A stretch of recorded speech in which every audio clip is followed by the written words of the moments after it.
The storm came without warning. Captain Ryan Cole, a human explorer from the United Terran Fleet, gripped the controls of his small ship, the Venture. Red lights flashed across the cockpit. The navigation screen showed nothing but chaos, wild energy fields, strange lightning bursts, and gravity spikes. His ship had wandered too close to an uncharted system, drawn by a powerful signal that pulsed like a heartbeat. "Computer, emergency course correction," he shouted, unable to comply. The AI replied calmly. "Planetary gravity well too strong." Ryan cursed under his breath. He had been alone on this mission, an exploration run to map unknown sectors beyond the human frontier. No one was supposed to be here. Yet the signal he detected had drawn him in, a low, rhythmic pulse coming from deep space like someone calling for help. Before he could react, a beam of violet energy struck the hull. The ship spun violently. The stars vanished, replaced by a blinding blue-white glow. Then everything went dark. When Ryan woke, he was upside down in his chair. Sparks flickered across the ruined cockpit. The ship had crashed somewhere dense and luminous. He pushed himself free, pain shooting through his side. Blood trickled down his arm, but the wound was shallow. Through the broken viewport, he saw a landscape like nothing from Earth.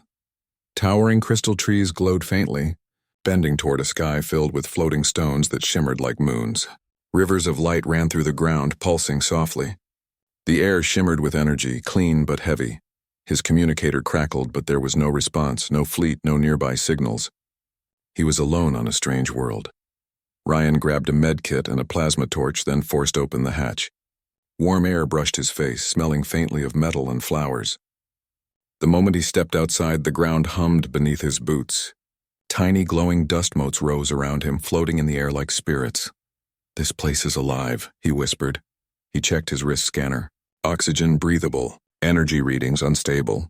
Directional trace, high power source half a kilometer east.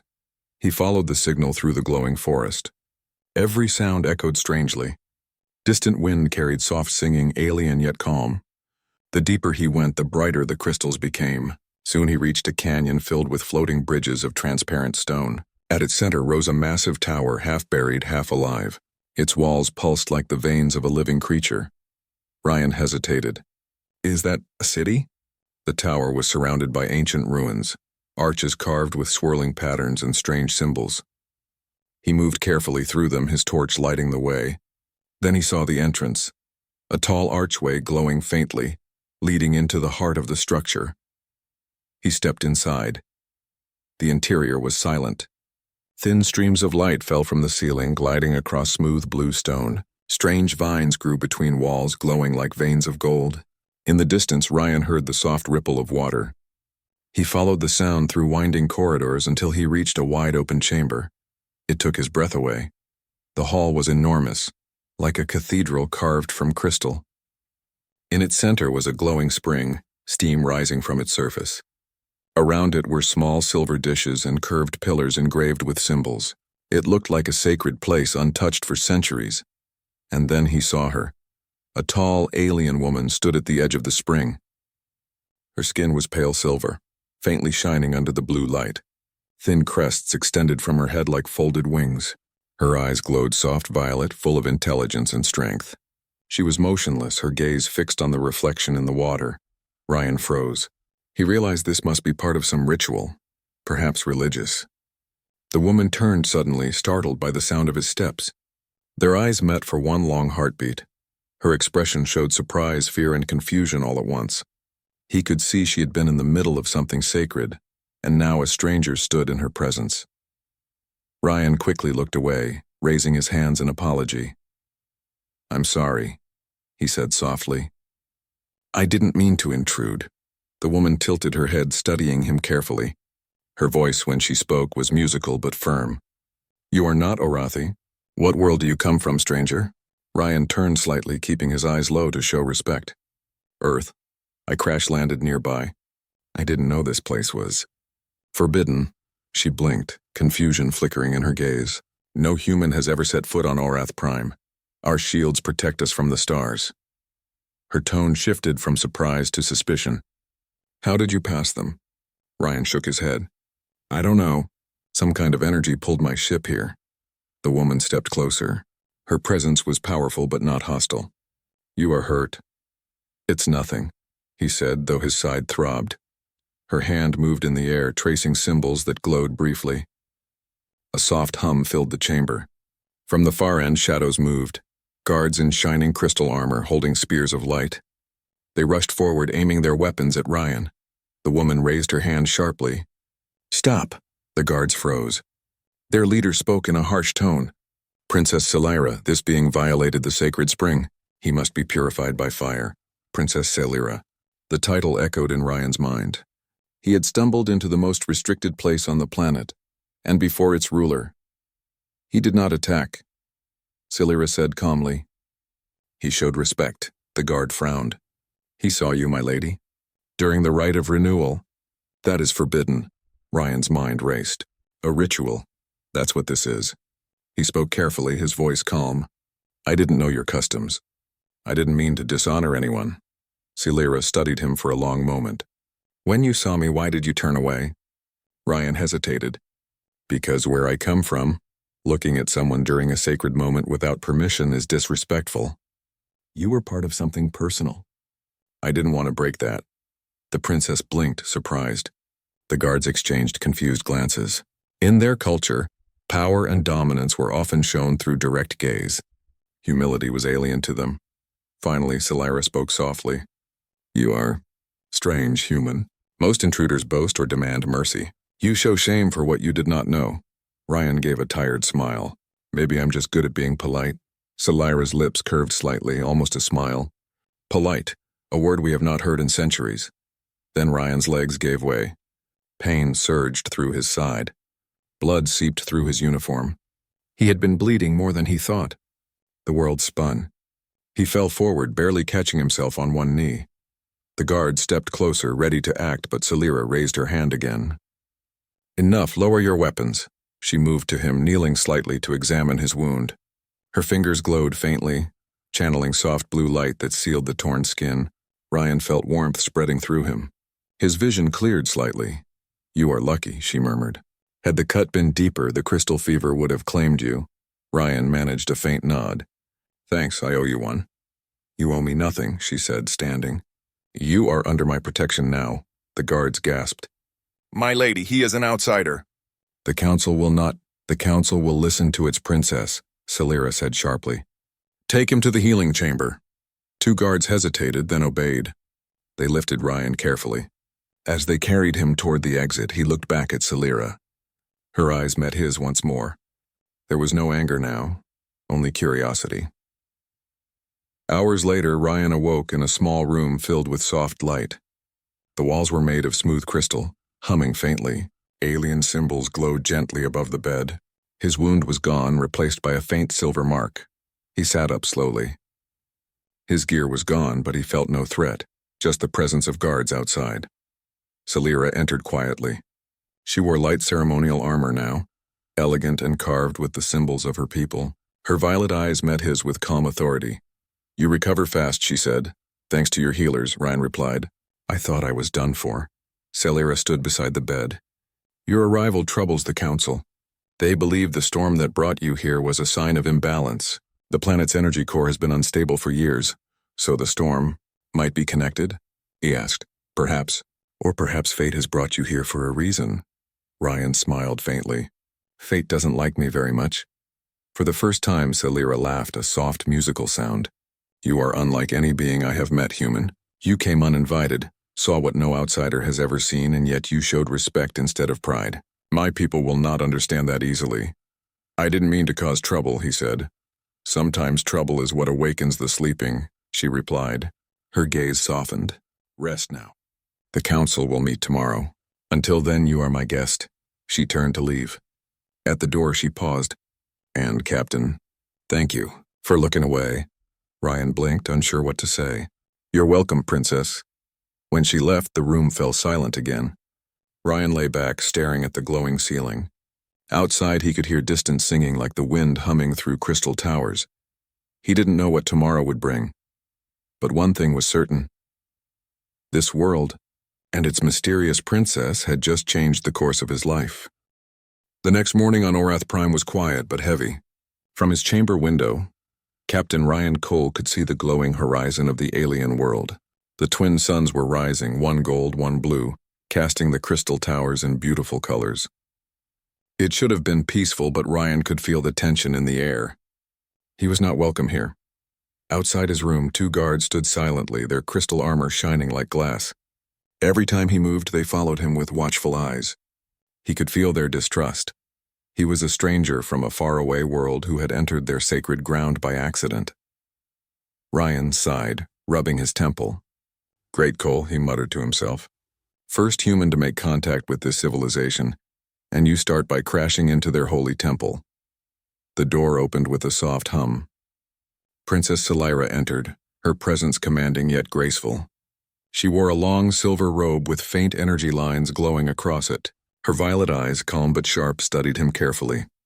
"You slept well, I hope?" she asked. "As well as a man can when he's being guarded by soldiers with glowing spears," Ryan said with a half-smile. Celira's lips curved slightly. "You are safe. They are only here to protect you from our own fear." Ryan blinked. "Your own fear?" She nodded slowly. "My people fear what they do not understand. You are something they have never seen, a being of flesh, not light. You came through our shields. That alone frightens them." Ryan leaned against the bed frame. "Then maybe I should just fix my ship and go before I cause more trouble." Celira's expression softened. "It is not so simple. The council has summoned me and you.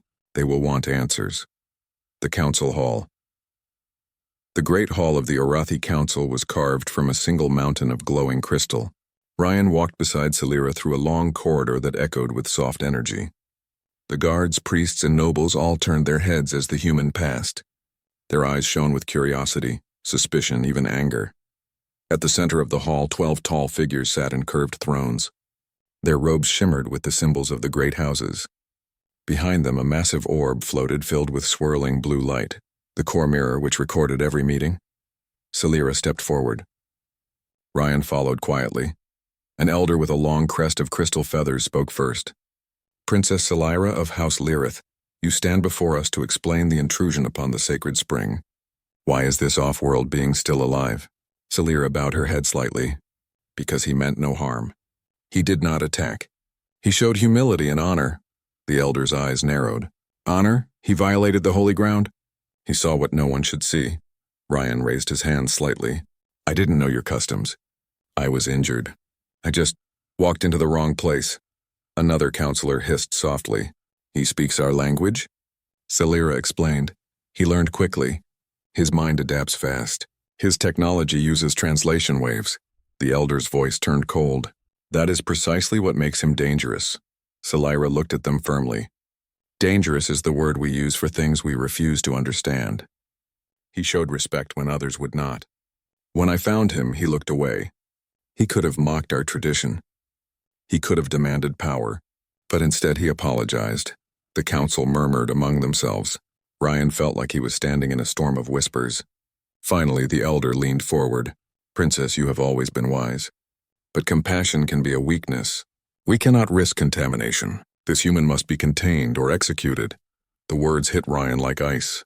He saw the guards tense beside him. Celira's voice cut through the hall.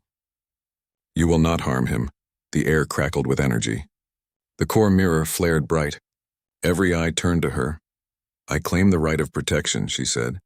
"He is my guest. Any harm to him is harm to me." Gasps filled the chamber.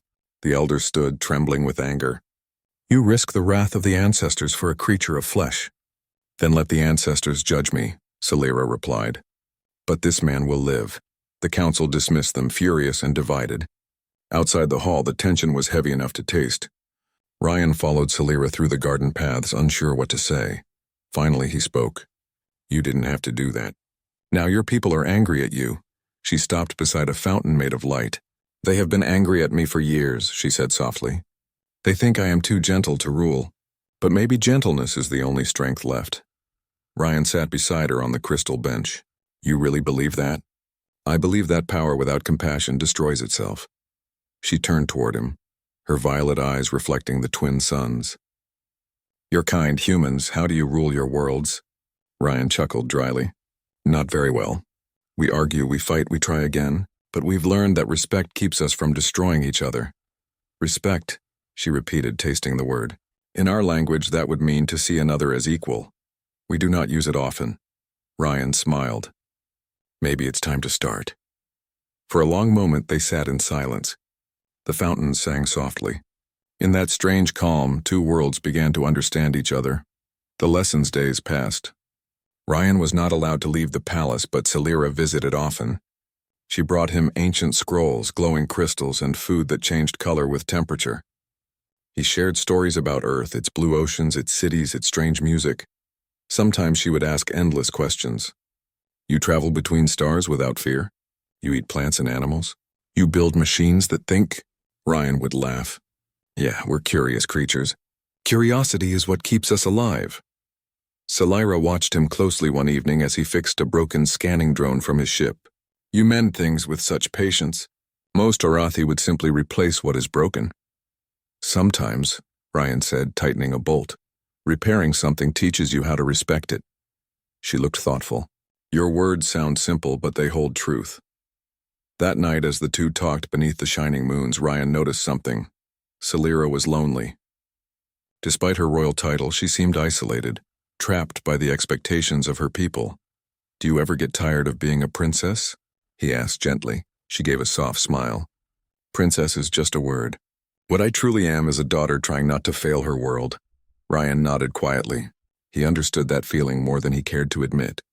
They talked for hours about faith, fear, hope, and the unknown. The whisper of rebellion, but outside the palace, not everyone was at peace. In the military citadel beyond the mountains, Commander Varkas, the leader of the Orathi Guard, spoke to the generals. His voice was sharp like steel. The princess grows weak. She protects an alien who walks freely in our holy city. This is an insult to every Orathi who has ever died for honor. The generals murmured in agreement. Varkas continued, This human is no accident. He brings sickness to our minds. Soon she will let him touch our sacred crystals, our energy. Then what?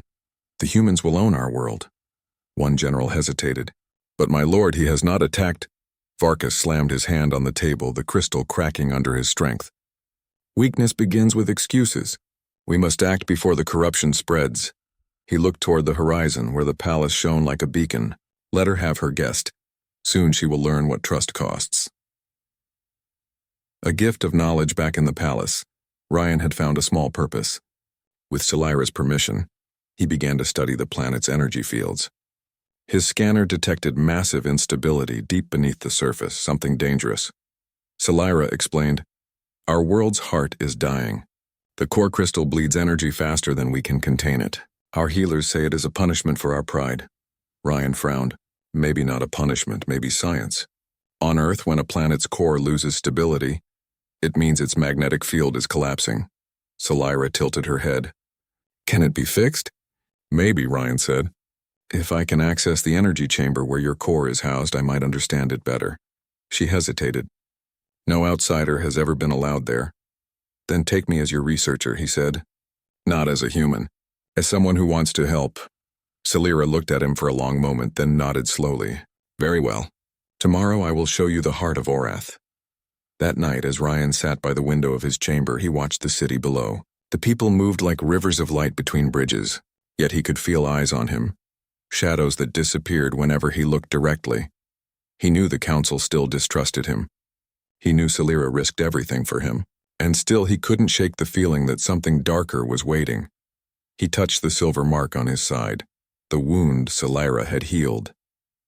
It glowed faintly under the moons. Somehow it reminded him of her kindness. Respect doesn't need translation, he whispered to himself. It was a lesson both their worlds might soon need. The coming storm. The next morning, the palace was quiet. Too quiet.